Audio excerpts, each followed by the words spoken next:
Kevin Costner's bold Western series revives a forgotten movement that changed America forever. Kevin Costner's The West is an 8-episode docuseries that premiered on the History Channel on May 26, has been lauded for being a well-balanced, nuanced, and accurate look at the history of the expansion of the United States westward.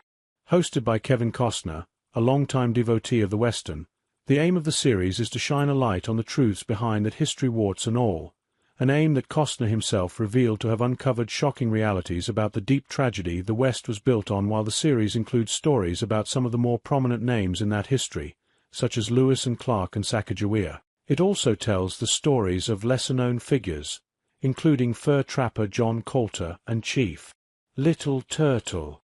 In fact, Chief Little Turtle's story is indicative of what the docuseries does right, bringing to the forefront the rarely discussed history of the indigenous peoples at the time, those that occupied the land well before the settlers arrived. Kevin Costner's The West acknowledges the West belonged to Native Americans. The popular history of the natives has long been that of the bloodthirsty savage, tomahawk-wielding wild men with little disregard for innocence, and it's really only recently that Hollywood has started to turn a corner in changing that narrative, with films like Martin Scorsese's Killers of the Flower Moon dramatizing the injustices committed against indigenous peoples.